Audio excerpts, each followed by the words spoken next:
Digital logic design के इस topic में हम देखने लगे हैं कि हम जो हमारे पास डिजिटल लॉजिक सिस्टम है उनको कौन से हम दो मेथड्स यूज़ करेंगे डिस्क्राइब करने के लिए। सो फर्स्ट मेथड जो है वो हमारे पास है ट्रुथ टेबल का, कि हम ट्रुथ टेबल के थ्रू डिजिटल लॉजिक सिस्टम को अपने डिफाइन करेंगे। या हमारे पास नेक्स्ट जो मेथड है वो है बूलियन एक्सप्रेशन का। तो वन बाय वन हम इन मेथड्स को स्टडी करेंगे। तो सबसे पहले ट्रुथ टेबल हम देखते हैं कि ट्रुथ टेबल क्या होता है।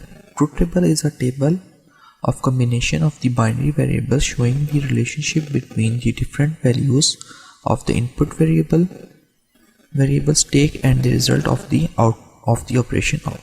तो ऐसा कम्बिनेशन होगा बाइनरी वेरिएबल्स का और ऐसा रिलेशनशिप होगा जो इनपुट वेरिएबल्स को हमारे पास जो इनपुट वैल्यूज़ होंगी उनको लेगा एंड देन हमारे पास एक आउटपुट जनरेट करके देगा जो लॉजिकल डिसीजन पे बेस्ड कर रही होगी। तो इसको हम कहेंगे हमारे पास जो है वो ट्रुथ टेबल होगा। जो ट्रुथ टेबल में जो total number of rose depend कर रही होंगी वो किस पे डिपेंड कर रही होंगी, 2 की पावर n पे। और n हमारे पास क्या है कि टोटल नंबर ऑफ इनपुट्स जो हमारे पास लॉजिकल सिस्टम की हमारे पास होंगी।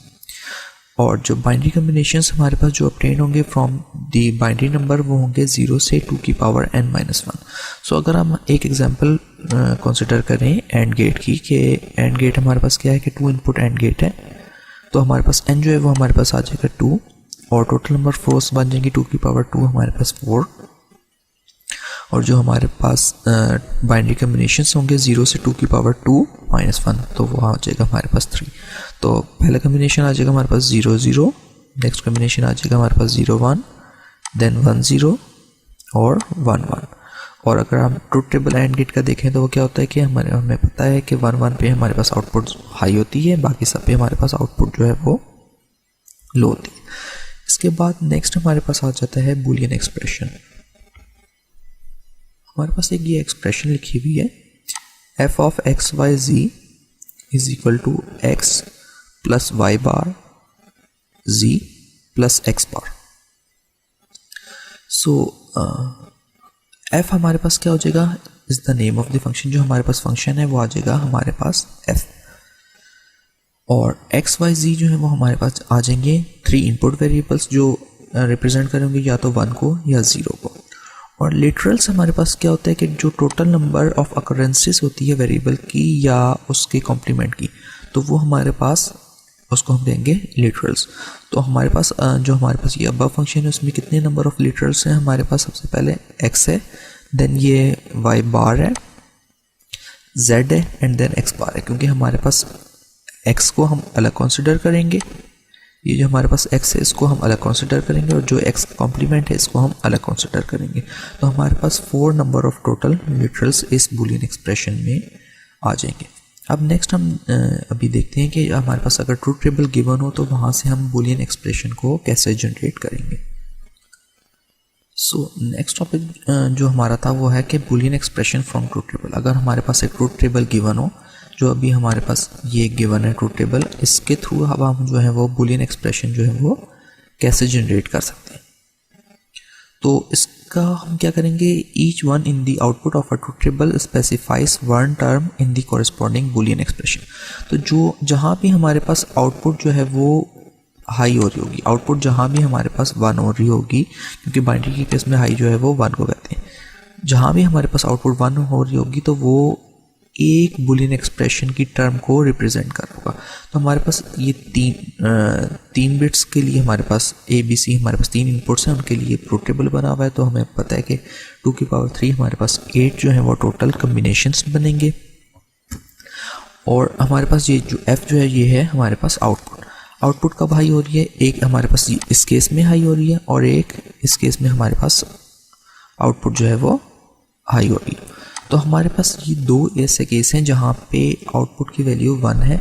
तो ये हमारे पास 2 टर्म्स बनेंगी इस बूलियन एक्सप्रेशन जो हमारे पास कंप्लीट होगी। तो सबसे पहले हमारे पास जो है वो सबसे पहले हम इस टर्म को हाईलाइट कर लेते हैं कि हमारे पास जब f की वैल्यू 1 होती है तो हमारे पास इनपुट कम्बिनेशन क्या है। और नेक्स्ट को भी हम इसी तरह हाईलाइट कर लेंगे कि जब f की वैल्यू हाई हो रही है तो हमारे पास दूसरा कम्बिनेशन हमारे पास क्या है।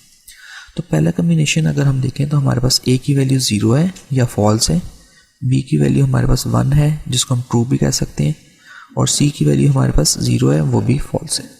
तो जब भी हमारे पास 0 आ रहा होगा तो हम उसको a प्राइम या a कॉम्प्लीमेंट से रिप्रेजेंट करेंगे। अगर हमारे पास 1 आ रहा होगा तो हम उसको जो ओरिजिनल वेरिएबल है उसी से ही शो कर रहे होंगे। तो हमारे पास a 0 है, इसका मतलब है हम a बार लिख लेंगे।